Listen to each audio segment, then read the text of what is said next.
Hey guys, Bird Yu-Gi-Oh here. So today, bringing you an update to my Traptrix deck.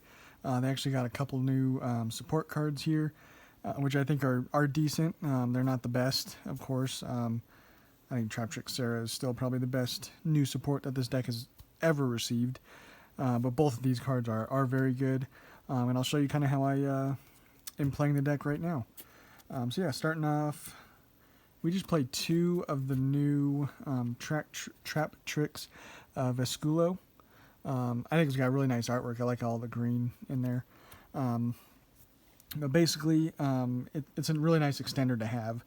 If it's in your hand, you can send a set trap you control to the graveyard and special summon this from your hand. And if you have no cards in your spell and trap zone, you can banish this from your graveyard and target a whole normal trap in your graveyard and send it to the field.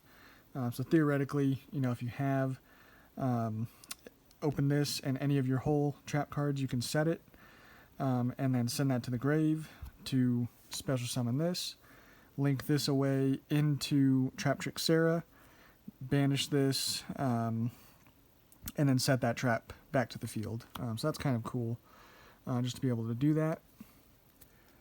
And then still the best Traptrix monster in the main deck is Mermelio. You just normal summon this, and you can add a whole normal trap card from your deck to your hand.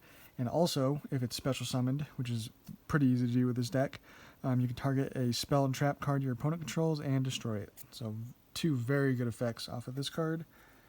3 Mantis still. I find that I still want 3 because when this card is normal summoned, you can add a Traptrix monster from your deck to your hand. So we don't play too many of the Traptrix monsters, so this is nice to have in your hand every now and then to then search like a Mermelio, and then just kind of snowball from there. And then it has a quick effect where you can target a set spell and trap you control, return to the hand, then you can set a different one. So that's kind of cool for getting to kind of activate a trap from your hand, I guess, theoretically, because that card you set, it doesn't restrict you from not using it that turn, so kind of cool. And then just 2 Dionea, or Dione. When this card is normal summoned, you'll be able to special summon a Traptrix from your graveyard. And then when this card is special summoned, you can target a whole normal trap in your graveyard, set it. So 2 decent effects. And then I am still playing 1 Traptrix Genislea. You can tribute it and set 2 normal traps with different names, 1 from your deck and 1 from your graveyard. You have to banish them when they leave the field, but it's just good, recursion of your whole trap cards. And then for a really nice extender, we are playing 2 Parallel Exceed. You only need 2. I find you just never really need 3. It's a very important card, but it's not one that you always have to see because you'll usually have other extenders that you can use as well. But yeah, 2, you just don't want to clog your hand with, too many of them. Just a nice hand trap. I'm going with 3 Ash Blossom. You can do 3 Effect Veiler. You can even do the Gamma package if you want. And then I'm also playing the Artifact Engine, so doing 1 Scythe and 1 Moral Attack. I just really like that engine, and it works extremely well with this deck. So that is what we're playing for monsters. We are not playing any spells. I want to say this might be the first deck that I've ever done where I have not played any spells, no draw cards.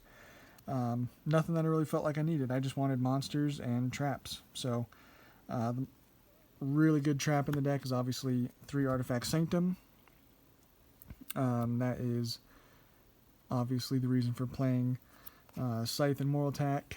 You'll be able to special summon this on your opponent's turn and lock them out from the extra deck. And then Moral Attack will be able to destroy a face-up card your opponent controls as you special summon them off of Sanctum. And then for our whole trap cards, we play 2 Floodgate. Really nice card. When your opponent summons, you just change that monster to face down defense position, and they cannot change their battle position. So that's pretty cool. 1 Traptrix Trap Hole. one bottomless, and one treacherous. That's kind of our whole lineup. They're all very easily searchable and very easily accessible, so you don't really need to play too many. And treacherous is there for when I go first and can make a Rafflesia. And then you'll be able to send this and then destroy 2 monsters on the field. Pretty nice. And then we play just 2 Traptrix. It's kind of our card to get to any of these, and plus we play 2 Compulse, 2 Storming Mirror, and 3 Shade Brigadine. Traptrix can search all of these, and this card is just another extender, another level 4 extender that is easy to use. And then we are also playing 2 Strike and 2 Judgment. There's not too much negation with this deck, so I wanted some really powerful ones. And then since we're not playing any spells, I thought take advantage of that and play Imperial Order. It's obviously never going to hurt us. It's just going to hurt our opponent. Life points might, but hopefully you will be able to do enough damage, in a few turns after having this card. So that is the main deck. Of course, we stuck with 40 for a deck like this. And then now for the extra deck, chose to just play one of the new Cularia. It is a decent card, but it is a Link 2. So it just requires 2 insect or plant. It's unaffected by trap effects. And then you can, after you activate a whole normal trap, you can set it instead of sending it to your graveyard. And then during your end phase, you can target a Traptrix monster in your graveyard and special summon it.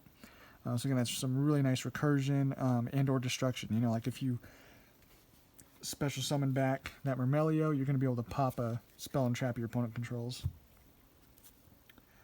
But then I am playing 2 Traptrix Sarah.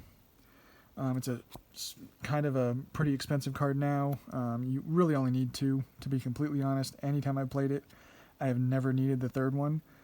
So 2 is plenty. It's the heart and soul of basically your extra deck. Because if a normal trap is activated, you can special summon a Traptrix from your deck.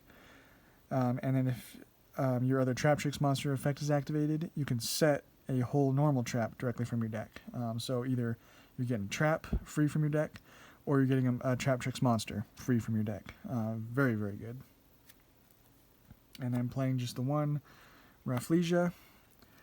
This allows you to basically send a whole normal trap to the graveyard, and then this effect becomes that trap card's effect. We're playing the 1 Alamaris. This one you just detach 2, and you can special summon a level 4 Traptrix basically from your graveyard.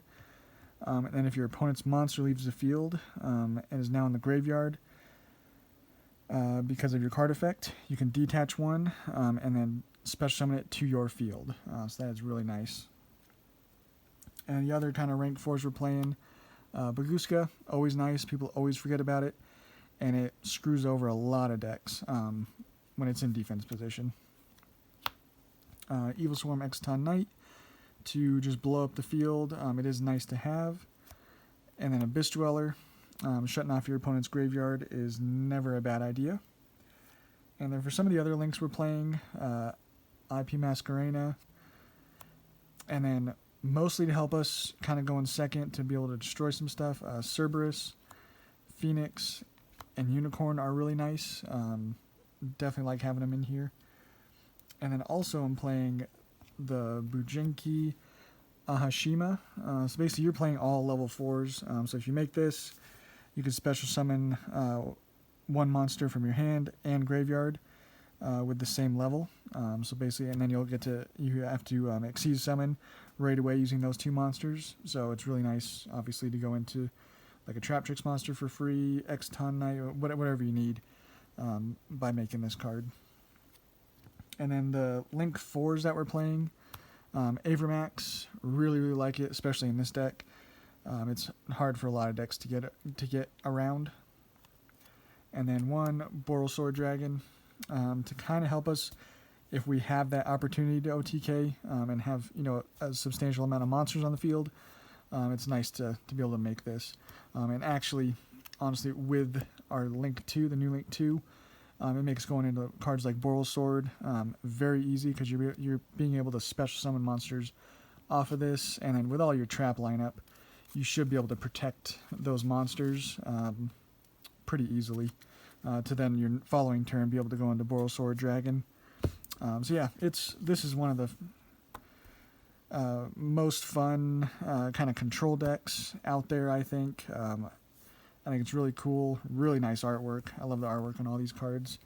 But yeah, that's how I'm playing the new one. Of course, playing one of my favorite engines, the Artifact engine. I think is just a lot of power for this deck. Another card that I highly suggest or would highly consider you trying out or playing is Torrential Tribute. If only for the reason that all of your Traptrix cards are unaffected by trap cards. So you make all these and you activate a Torrential Tribute, none of them will be destroyed, but all of your opponent's monsters will. So that's definitely a card to consider. I just didn't quite have enough room. I probably could have switched it in maybe for Calm Pulse, but I do like this card a lot. So kind of up to you. Mess around with it. It's a fun deck, and we will catch you on the next one.